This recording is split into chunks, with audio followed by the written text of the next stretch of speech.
Biscuits, it's Cupcake Kamisama back here with another installment of the 10-day Lolita challenge.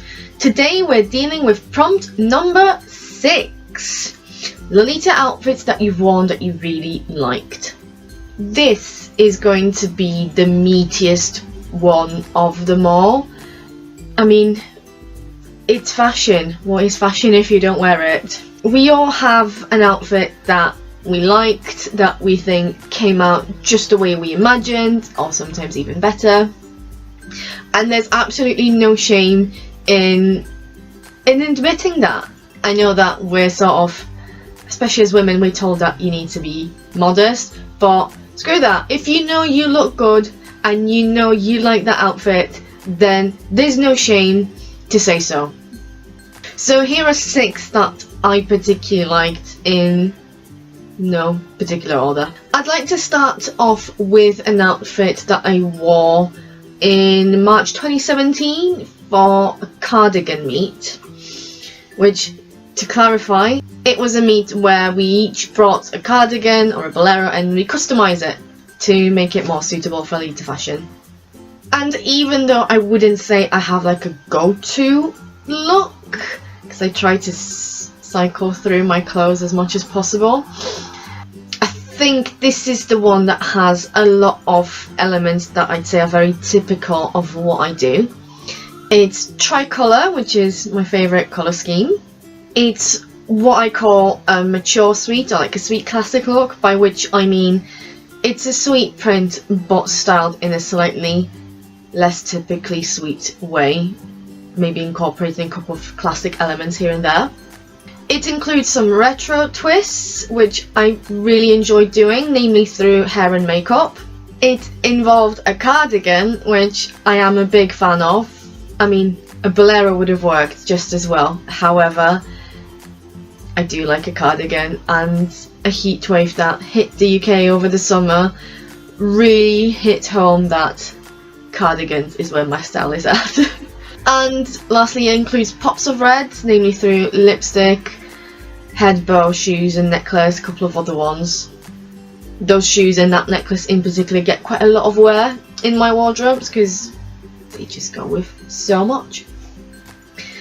So whilst I wouldn't say that that's my final form, it is something that when I think what encapsulates my style in Lolita, that's the outfit. And I'm particularly proud of that one because it started off as a bit of an experiment. I just thought, can we turn this print into a sailor cord? And it turns out, yes we can, even though it's not a print theme that you'd put together, because the colours work together, the rest flows together as well.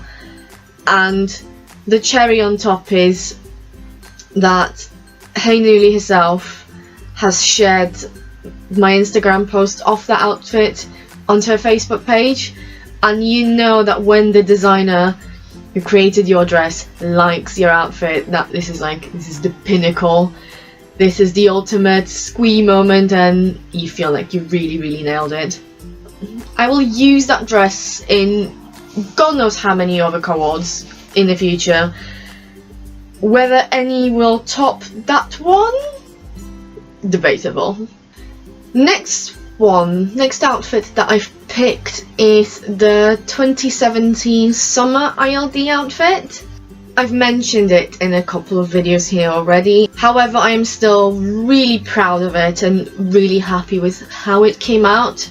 If you've not watched any of the previous videos and you don't know the story of that outfit, it started off as an ode to Orlesian noble fashion from Dragon Age Inquisition, which is my favourite video game of all time. And I adapted it slightly for the ILD, namely by removing the Venetian mask that I was going to put on my head. However, it is still very regal and very opulent and very elegant. You know how sometimes people will say, well, Lolitas will say, when I wear Lolita I feel like a princess. And that's fair enough, that's a very fair comment. However, when I wore that, I felt like the queen herself. I felt really beautiful, and I felt like this was the style that I really felt comfortable in. Even though it was fairly OTT, very dressed up, it just felt like second skin. I think in big part it was because I feel like wine and reds are a colour that suits me very well.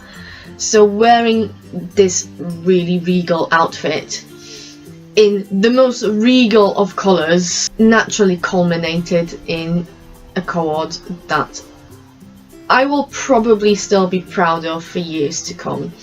And that was also the point where I realised I need more wine coloured dresses in my wardrobe, which since summer 2017 still hasn't happened much. I know I need to get my act together.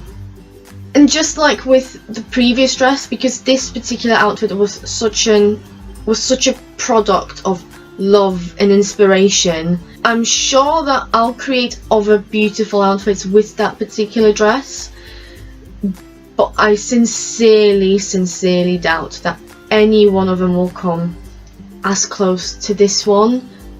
I feel like I've not reached my final form, but this dress on me has reached its final form with that outfit, which is sad because that was slightly premature. But I'm not sure if I'll be able to top that, even if an outfit itself might be objectively better or more intricate, and this one holds a special place in my heart. And then we get to Dream Masquerade Carnival, which was the 10th Tea Party Club anniversary in summer of 2017. I don't actually favour either of the two outfits above the other, they're very different, so to me they're tied. I don't favour one over the other. I love them both equally as much for very different reasons, so I'm just talking about them in chronological order. On day one of DMC, I wore the most typically sweet Lolita outfit I have ever worn in my life. Yes, I do wear sweet Lolita. I'm wearing it today. This is quite unmistakably sweet, there's very few deviations from it. However, that was like the most, like if you Google image sweet Lolita fashion, you'd expect something like that to pop up rather than something like this. And what surprised me most about that whole experience was how comfortable I was wearing pink. Up until that point, I was very adamant about not hating pink as a colour, but just being very adamant about I do not want to wear pink whilst wearing sweet Lolita because this is such a cliche. I have this inner hipster in me that doesn't want to do things because other people do them. It's my own battle, let me fight it on my own. But overcoming that and going with pink as my base colour for that outfit felt shockingly comfortable. I didn't feel like the dress was wearing me, I felt like it was still me wearing the dress, which I did not expect. I fully anticipated being like, oh, this is a bit too much sweet Lolita for my taste. Apparently not. That outfit was definitely the pinnacle of my crafting skills up until that point, because that entire straw was handmade by yours truly. I winged it more than anything else, but it was the best prop I could have hoped for. It also got to live another day when a friend of mine used it the following day for her diner doll outfit, and then it was abandoned in a hotel somewhere in London. I would have loved to see the face of a cleaner who came into that room and saw a ginormous straw somewhere in the room. Priceless. It was the pinnacle of my crafting skills. I'm not sure if I'll be able to ever top that kind of prop. As well as I'm proud of that outfit in the sense that when you look at outfits using diner doll, they tend to be very sort of, not samey, although to an extent, yeah, but also using very similar themes. Like you'll see someone doing something maid-like, or someone doing like 50s diner thing, or someone just running with the generic colour scheme or someone picking up foods from the print. I've seen popcorn done quite a lot. I've also seen donuts and stuff like this. So whilst I'm not saying I was the most original one of the lot, I feel like to see someone try and literally turn themselves into a giant walking milkshake, having whipped cream on their head, topped with cherry and a giant straw, that's not something that you see every day, and that I am very proud of. And then on day 2 of Dream Masquerade Carnival, I wore an outfit that I feel is slightly more typical me. As in, again, we're sort of doing that sweet classic look, getting a sweet print, styling it in a more classic kind of way. Fantasy Theatre was my first dream dress. I literally saw it in a shop in Kanazawa, fell in love there and then, and I've saved up all my money up until I could get it. So that print holds a really special place in my heart. I still really like how I could do a very similar sort of carnival, circusy-ish theme with that print, but in a much softer colour palette. That outfit was all sax, ivory and gold, which the print is actually fairly bright, so you wouldn't necessarily think, oh, let's put a soft pastel to it, but it works purely because the dress is ivory and it has so many different colours that as long as your secondary colours match, it will flow. I felt like I did that dress justice while staying quite true to myself. I feel like what I've managed to achieve by doing that, by using sort of a much softer colour to complement Fantasy Theatre, is it achieved a more dreamier kind of look, where it's sort of like this is almost like a ghost of a carnival somewhere in the past, peeking into the future and admiring angelic pretty tea party. Whereas if you use something bold like red, it's like there, circus, have fun, very bright, very colourful, lots of life, lots of movement. Or insert actual words that make sense if that didn't. And on top of this, bonnets are one of my favourite headpieces. I absolutely love bonnets, and this one is my ultimate favourite. The tassels on it complement the circusy theme very well, and everywhere I wear that bonnet I always get complimented a lot because it is a stunning piece. One of those that you kind of have to see in person to fully appreciate the depth of details on it, and it worked very well with that dress and with the rest of the cord because again the bonnet is like ivory and gold, flowing with the theme. It is an outfit that I probably would wear again. I'm not sure where, but if someone said, oh, would you wear that again? In a heartbeat, yes. Although I guess that applies to the other colours I've talked about so far. For my next outfit, I've picked one from a meet I organised in February 2018. And now that I think about it, it's almost as if I'm doing an evolution kind of thing. Because at first I said tricolour is my favourite colour scheme. And then with day 1 outfit of the MC, I said I was quite adamantly against wearing pink myself. And here we have an amalgamation of those two ideas where I'm wearing a tricolour outfit and incorporating pink on top of that. And that is very different because normally if I'm wearing blue and white, my instinct says put some red in there. And I went totally opposite and said no, but this is like Valentine's theme, so it should be softer, let's go with pink. I'm the first one to admit I was surprised that it worked as well as it did. Not going to lie there. I think what I was more surprised with was how still it felt very me. I anticipated that pink to be a bit sort of like, oh, I'm not quite comfortable with that.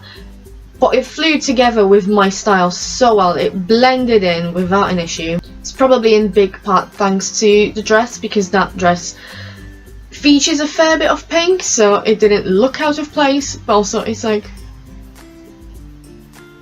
it just looked really nice. I had a lot of fun wearing that look.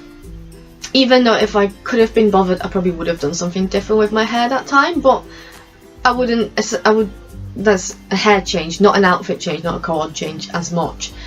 And I feel like wearing that out in February gave me a base for future outfits, because now I know that I can throw this flare and this socks with similar kind of colour palettes and it'll still work. It's like a template, like take these two pieces because they go together and put them with these three pieces that I know work together, and it should hopefully gel. As well as this outfit sort of convinced me that I can still appreciate the aesthetic element of Valentine's Day while still being against it as a holiday. I don't do Valentine's Day. I firmly believe that if you love someone, you should love them all year round, and if you want to buy them chocolates or a card or something heart-shaped, you should be able to do that all year round as an expression of your emotions, rather than be forced to do it on that one day where everyone's trying to capitalize on your love and marks up the prices like crazy. But I can still enjoy the visual aspect of it. I can enjoy everything being red and pink. I can enjoy things being heart-shaped. I can enjoy the sort of whole love letter kind of motif and all this without compromising on my values, and that's what I needed that outfit for. And I'm saving the best to last. Well, you'll be the judge whether you think it's the best. It is my personal favourite. It's the outfit from Love from the North Tea Party that took place in March 2018, and the reason it is my favourite is because it was my first time wearing my ultimate dream dress, which is Mary Magdalene's Paulina JSK. And when you compare it to the other outfits I've shown you so far, you'll notice that this one is a lot simpler. I still felt like I was in my own skin. It felt so natural to wear this dress. Granted, it is an insanely comfortable piece. However, I feel like on that occasion, because I wanted to put the emphasis on the dress, everything else had to be simple. It could have been dramatic, but it had to be simple. Because yes, I could have done all kinds of fancy hair arrangements and tons of accessories and thrown a pearl belt or a sash over it or whatever, but that would have just hidden a dress, and I wanted that to be the focus point. So whilst it might not be the most crazy OTT outfit out there, I feel like it allowed the main piece to be the main piece, and everything else sort of took a step back whilst complementing it, and I got the drama that I like in a tea party outfit from, for example, the sheer volume of my wig hair or from the height of that bonnet. And what I also really liked is that was the first time that I was truly able to play with textures. People who only wear prints won't realise the true extent of playing with textures until you try and style something that is plain and non-printed. And this is also where a lot of the charm of old school Lolita comes in. Because when you're playing with prints, you're trying to accentuate themes or colours, and the texture of a fabric, or whether it's solid or slightly see-through, is a secondary thing. You might consider it, but it's not the first thing that you think of. However, when the fabric of the dress itself is a feature point because you want to accentuate the quality of it and how nicely it flows and things like this, it is important to consider the texture. For example, if it's all a bit too samey, then it just blends. But if it's too different, it'll create a jarring effect. I hope that makes sense. So in this particular outfit, I had, the dress itself is very light cotton fabric, but my blouse was chiffon. The colour matched so well that many people thought it was a one piece, but no, it was two different fabrics. But because the colours were near perfect match, it allowed people to focus on the fact that it's a different texture. My tights were lacy, so even though from afar it seemed like these are solid ivory tights, that little bit of texture and detail gave you another point of interest. The shoes, even though again they're quite simple, because they have that cabriole leg that goes like this, it's another sort of little focus point that you need to stop to take in.